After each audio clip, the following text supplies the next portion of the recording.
All right, so now that we have done our picture walk, it is now time to discuss the vocabulary that we may encounter while reading this book. So some vocabulary words that I want us to really focus on is discrimination. That is a big word. And discrimination is unfair treatment of a person or group of people. Now, this can be on a big base of things. It can be based on their skin color, so their race, their ethnicity, where they're from. It can be because of the people that they choose to love. It could be because of their religion. Many, many, many things that people can choose to treat a person unfairly because of. Now, on a lighter note, we have the word marvelous, and that means something seen as wonderful, fabulous, excellent. Then we have a more negative word again, and that is banned. And the word ban means to forbid by law or by social pressure. So that means that they are not allowed to do something. We also have the word admired, and that means to appreciate and respect an object, quality, or person. So now that we have gone through our vocabulary word, now it's time to read aloud our book.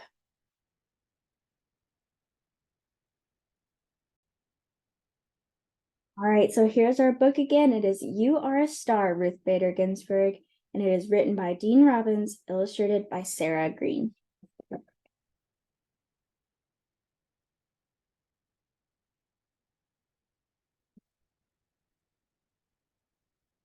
Do you know what I loved most about growing up in Brooklyn, New York? Playing with the boys in my neighborhood. We used to jump from one garage roof to another. But do you know what I hated about growing up? I was always treated differently than the boys. People didn't think I was as smart or as strong as they were, just because I was a girl. We'll see about that. Adults picked on me for being left-handed. My teacher told me to use my right hand instead, which was a really bad idea. Down with discrimination. So here's one of those vocabulary words that we talked about. Discrimination is when people are treated differently because of who they are, including their race, age, gender, religion, or disability. I hated discrimination more than anything. What a small, quiet, left-handed Jewish girl from New York, Brooklyn, could do to stop it. Now, I want you to think, have you ever seen discrimination happening before? Where do you think discrimination occurs? Can it happen anywhere? Is it only in one place, one time? In my neighborhood, most women stayed at home while men had jobs. But from my trips to the library, I knew that women could do amazing things. I read about brave female pilots and detectives. I loved stories about the Greek goddess Athena, who charged into battle with a helmet and shield. So that's who we saw earlier. I wanted to charge into battle too. I hoped to become a singer when I grew up, but no one else wanted me to be one. I love my mom. My mother, Celia Bader, was my greatest hero. She taught me to aim high and care about others. Like many women of her time, she had no chance to get a college education. But she loved learning so much that she would read books while walking through Brooklyn's crowded streets.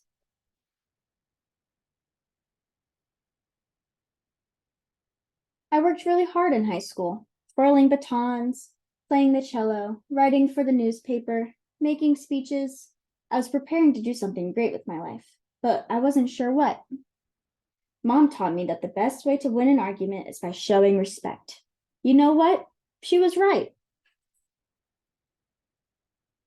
The land of the free. I did a school report about the Constitution, our country's most important set of laws. It lists all our freedoms, also known as rights. These rights allow us to say what we want, write what we want, and worship how we want. I learned that the Constitution has changed over time to become fairer for everyone. But if the United States wanted to make it better, I have a few ideas of my own. Do you have any ideas for rights that should be in the Constitution?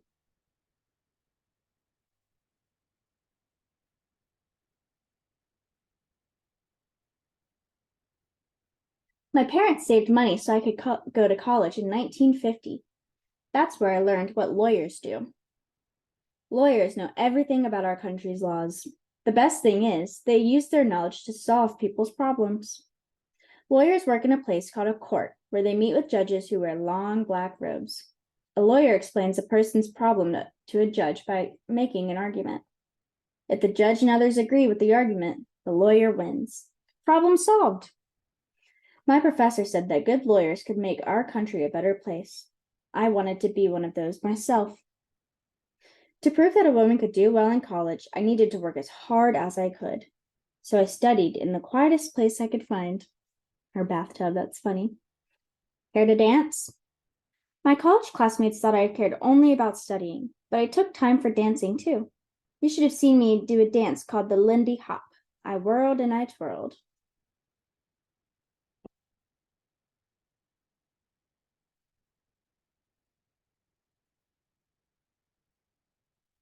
At college, I met the marvelous Maddie Ginsburg. In some ways, Marty and I were very different. There's another one of those vocabulary words. I was short and he was tall. I was serious and he was silly. I was shy and he was outgoing. But we both believed in the same things, equality and justice. We wanted to spend our lives together and even become lawyers together. It would give us so much to talk about in our married life. I knew Marty admired my intelligence, another vocab word. He also seemed to like my smile. Stories and song. Marty and I liked reading, sports, and traveling. Most of all, we liked going to the operas together. An opera is a story acting out on stage with singing instead of talking. I enjoyed the singers' beautiful voices, not to mention their fancy wigs. Marty and I got married and had a baby named Jane and started attending the same law school. That was a lot for two young parents or adults to handle, so we agreed to share all the household chores equally. Well, almost all of them. Marty took over the cooking after I made the worst tuna casserole ever. In law school, the main building did not have a restroom for women. I had to race to another building and make it back in time for class.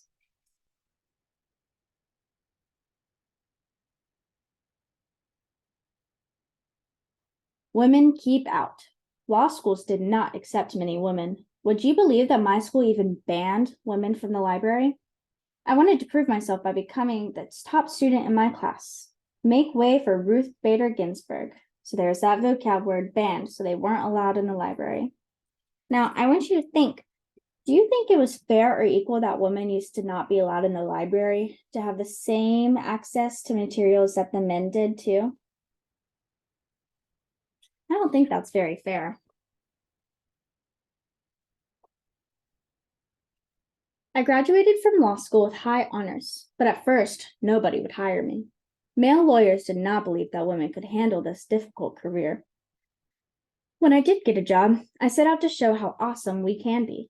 I became an expert lawyer, then a leading law professor.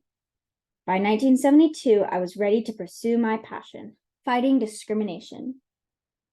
If I got too serious, Marty and Jane tried to make me laugh. Whenever I giggled, Jane wrote it down in a book. Family first. Marty and I had another child, a boy named James. Even with my tiring job, I made sure to come home every night to eat and play with him and Jane. When they went to sleep, I got to work. I piled up law books on the dining room table, reading and writing until 3 in the morning. Want to know my secret for staying up late? Ice cream and prunes. That does not seem fun. I got my chance with the case of Lieutenant Sharon from Ontario. The United States military would not pay her as much as men who did the same job. I wanted Sharon to get the money she deserved. I also wanted to end discrimination for all women. That meant making an argument in the country's most important court, the Supreme Court. The huge building in Washington, D.C. had tall columns, marble floors, and red velvet draperies. I faced 9 judges, also known as justices. I was nervous at first, but I spoke out strongly for equal rights. Would these stern men agree with my argument? At that time, no woman had ever served on the United States Supreme Court. Adding a female justice would be a good idea, don't you think? My lucky jewelry. My first appearance at the Supreme Court in 1973, I wore my mother's gold earrings and her matching pen. I wanted to honor the woman who taught me that I could be as smart and as strong as any man. I also wanted to look good for my big day in court. We won. Sharon was thrilled, and so was I. I couldn't wait to make more cases to the Supreme Court. I spent the next few years helping teachers, teenagers, pregnant women, single fathers, and many others seeking justice. Most of the time, I won, but there was still so much work to do. To help women succeed in the workplace, I let my staff take care of their children on the job. People weren't used to seeing toys and baby bottles in a law office. Rights for you and rights for me. I became known as the champion of women's rights, but I believed just and strongly in rights for men. I hoped Jane and James would grow up in a country where all equal under the law. They hoped so too.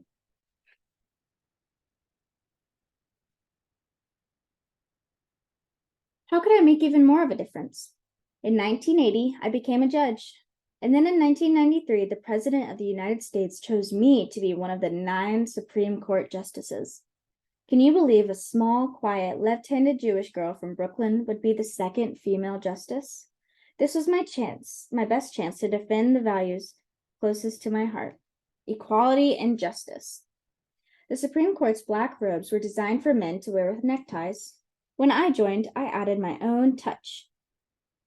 My biggest fan. Before taking my place on the Supreme Court, I had to be approved by the United States Senate. My whole family joined me for this serious meeting, including my grandson, Paul. When I introduced them, I shared a book Paul made called My Grandma is Very Special. It made me laugh, and the senators too. On the Supreme Court, I stood up for ordinary folks, immigrants, people of color, same-sex couples. One of my greatest victories was helping a woman enter a male-only military school. I was so proud when one of the new students rose to the top of her class, just as once I had. The Supreme Court was yet another place with no women's restrooms. When I came on board, that changed once and for all. I dissent. I did not always agree with the final Supreme Court decision. When I disagreed with other justices, I could read a statement called a dissent. I became famous for strong dissents when I thought the court did not properly defend equal rights. It was necessary to show the country a different point of view. I always wore a special rhinestone collar for the occasion. Remember how my mother taught me to win an argument by showing respect? That lesson served me well in the Supreme Court. I tried to get along with every justice, even those who disagreed with me. That way, we could politely share ideas. Sometimes they changed my mind, and sometimes I changed theirs. Justice Scalia and I were invited to appear in an opera. I was not allowed to sing, of course, but at least I got to come on stage in a fancy wig. The Odd Couple. I became best friends with my fellow Justice Antonin Scalia, even though we had very different views. I liked his sense of humor, and he liked mine. I loved music, and so did he. Antonin and I showed the world that two people can disagree about many things and still enjoy each other's company. So here we can see the lesson learned that being polite and respectful while standing your ground can get you very far.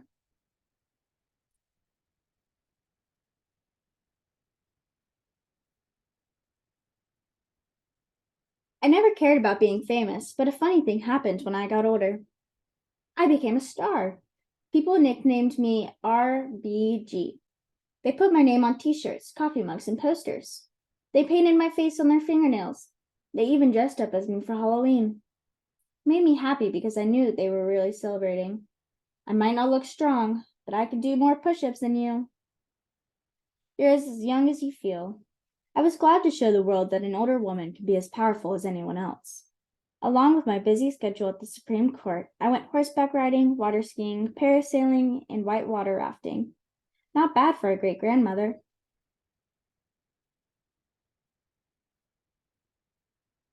They were celebrating the fight for fairness. I led this fight for years with many people by my side. We became different. We came from different backgrounds but shared a single goal: equality and justice for all. Won't you join us in making a world a better place?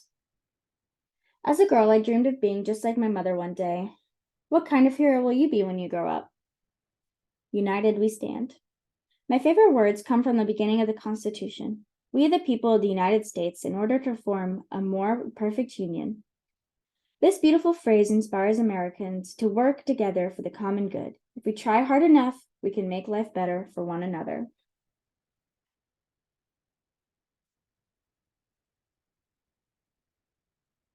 The end.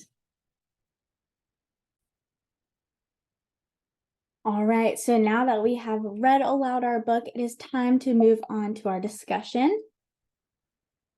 So here with our discussion, we are going to speak about main idea and theme. Now, we have been talking about this for a good long while, after we read our books. So our main idea of this story is that RGB was on a lifelong mission to bring equality, justice to all, and break barriers for women. Now, we know this because throughout this book, she constantly said how she wanted to bring equality and justice for all. We can see that here in one of her final words. She said, "We came from different backgrounds, but shared a single goal, equality and justice for all. Won't you join us in making the world a better place?" So that's where we can find that. We also see that she wanted to break barriers for women and do better for women because, let me scroll back to the page. We saw that one of her greatest victories was helping a woman enter a male-only military school.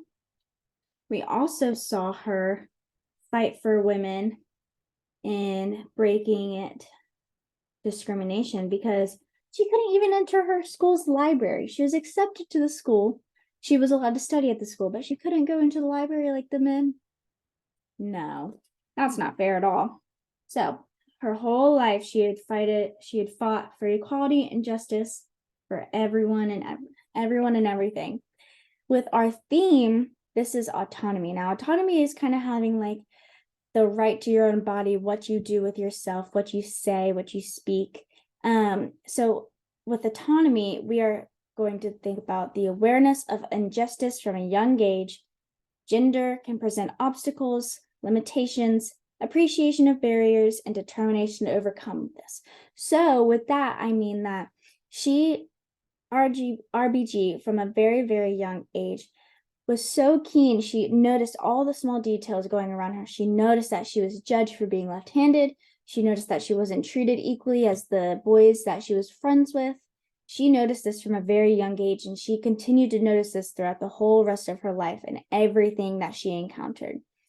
She also noticed that her gender presented obstacles, such as not being able to attend her school library, even though the men were allowed to. And appreciation of barriers. So RBG, she noticed the barriers that she had, and she was determined to overcome them. And she realized that these barriers made her strong. They made her appreciate her life. And she realized that she wanted to change the world for the women and those who are discriminated against around her. That is the main idea and the theme of our book. Now, with this main idea and theme, I want us to go back to our seats and we will do our independent work based off of our book that we just read.